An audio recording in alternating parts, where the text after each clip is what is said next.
Welcome to my channel English in easy way. আমি আজকে তোমাদের যে বিষয় নিয়ে আলোচনা করব সেটা হচ্ছে বি ভার্বের ব্যবহার। How to use be verb. আমরা বি ভার্ব কীভাবে ব্যবহার করব ইন আ সেন্টেন্স, একটি বাক্যে। তো চলো আলোচনা করা যাক। বি ভার্ব,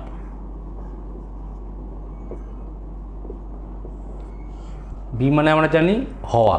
তো আজকে আমি আলোচনা করব বি ভার্বের প্রেজেন্ট টেন্স। প্রেজেন্ট টেন্স বর্তমানকাল। বি ভার্বের প্রেজেন্ট টেন্সের তিনটি রূপ আছে।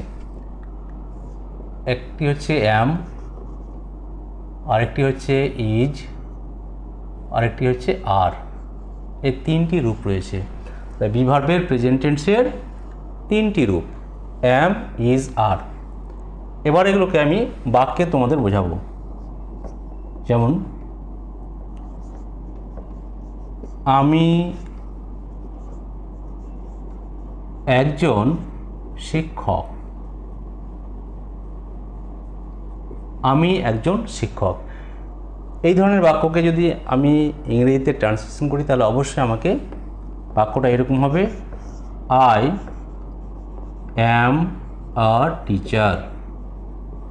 আমি একজন শিক্ষক। আই অ্যাম আ টিচার, আমি একজন শিক্ষক। 2 নম্বর উদাহরণ, সে একজন ছাত্র। সে একজন ছাত্র মানে হচ্ছে সে হয় একজন ছাত্র। এই বাক্যটিকে ইংলিশে ট্রান্সলেশন করলে হবে, he is a student. He is a student. সে একজন ছাত্র। আরেকটি উদাহরণ দেওয়া যায়, তুমি একজন কৃষক। তুমি একজন কৃষক। এটাকে ইংরেজিতে ট্রান্সলেশন করলে হবে, you are a farmer. Farmer, farm থেকে farmer, farmer. You are a farmer, তুমি একজন কৃষক। আরেকটি উদাহরণ দেওয়া যায়,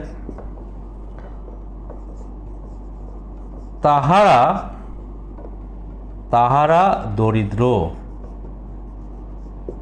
তারা গরিব। এটাকে যদি ইংলিশে ট্রান্সলেট করি তাহলে হবে, দে আর পোর। আরেকটু উদাহরণ দিই,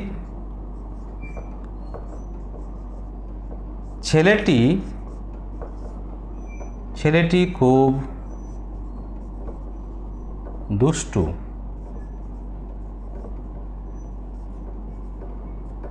ছেলেটি খুব দুষ্টু।